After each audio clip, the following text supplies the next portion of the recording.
Hello, welcome to Brimwood Farm. Today we are carrying on with some of the pond work. So we started to clean this pond about 18 months ago, and if you remember, this patch behind me was absolutely filled with blackthorn and trees. And we took a lot of it down just to get some light into the pond, because with so much canopy it just becomes really dark and no light gets to the surface of the water, and then plants can't grow, and then you kind of got a stagnant pond. As you can see, it's filled up tremendously. So this summer we had a really dry spell, and the water receded all the way from this bank all the way back to around here, but we've had so much rain at the end of the year that it's completely filled up. Our pond plants that my patrons bought for me are doing really well. So although this water has come all the way back in and you might think, oh no, it's going to drown off these plants, they're happy to be underwater. So you've got just down here, if you look closely, there's some water mint. It's kind of hiding below the surface.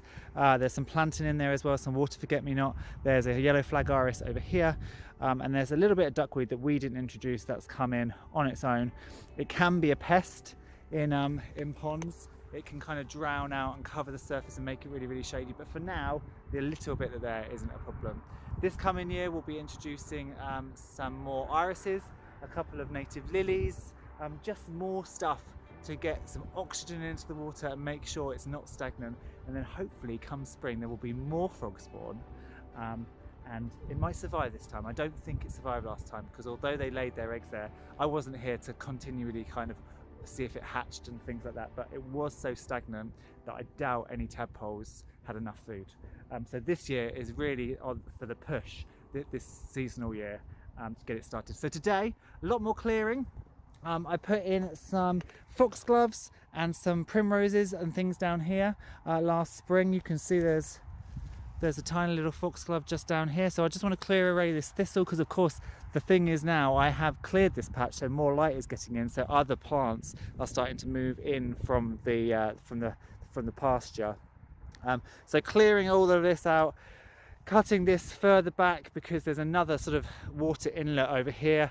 I need to cut this further back, and then later this winter I need to take out this tree, and then this willow tree has fallen and gone all across there, so I want to take that out as well, leaving this lovely little hawthorn in here. So lots of work to do.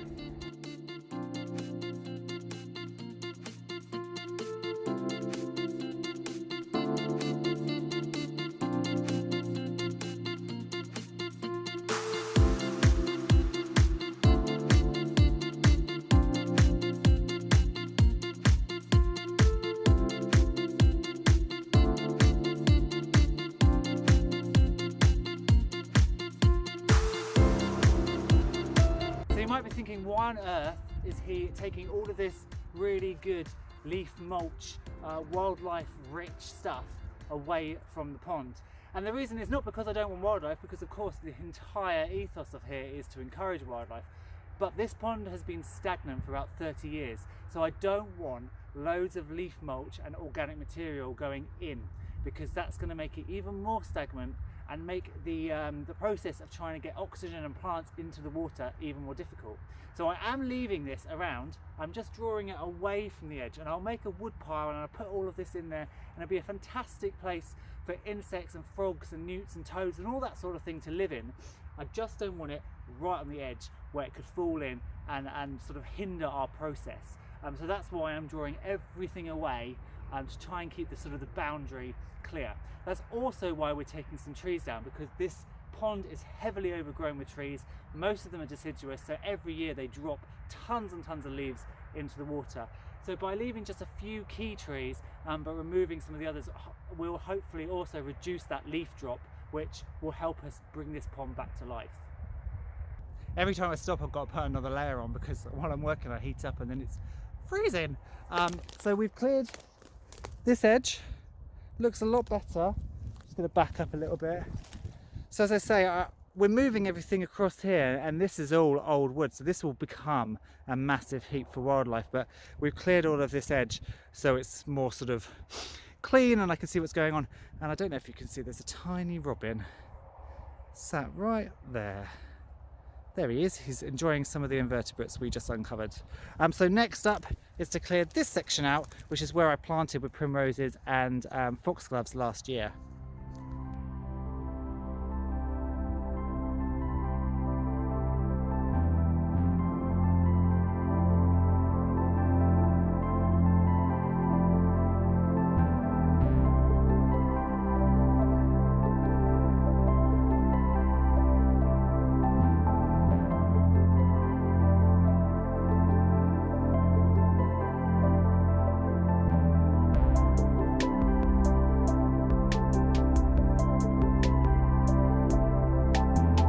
Well, that is that section cleared out a little bit as well. So we've really taken a lot of the brambles that are coming through away and just cleared some thistles out. Now the one major problem I have is planting up here when we don't live here. So last spring I planted some foxgloves and I planted about 60 primroses up here, and most of them I think have died because I'm just not here to water them in properly. If we go on a little exploration, you'll see there's no obvious signs of tons of primroses. There are some foxgloves, as I said. There's a little foxglove here, there's a bigger foxglove over here, there's another one here, and of course at this time of year it's difficult to see them anyway because they're kind of gone basically pretty dormant. There are a few primroses, so there's a little one just here.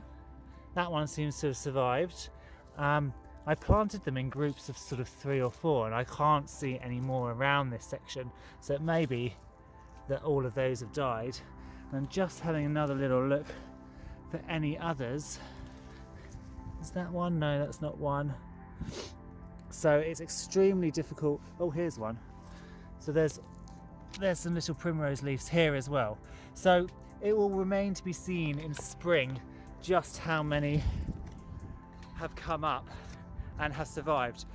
But it looked nice, and actually while they were in they offered insects nectar for the insects, so there's no great loss, and they were really cheap. They're being sold off really cheap, so even if some of them take, I can just let them grow and then divide them over the coming years. The other thing is I'm not trying to take out brambles, and I've said this before, there are so many brambles here. Trying to dig out every single bramble would just be pointless. So what I do instead is I find a bramble clump and I just keep time after time after time cutting all the shoots off. Eventually it becomes so weak it just dies. So that's the best way I've found to deal with brambles, because I simply haven't got time to go around and dig all the bramble roots out.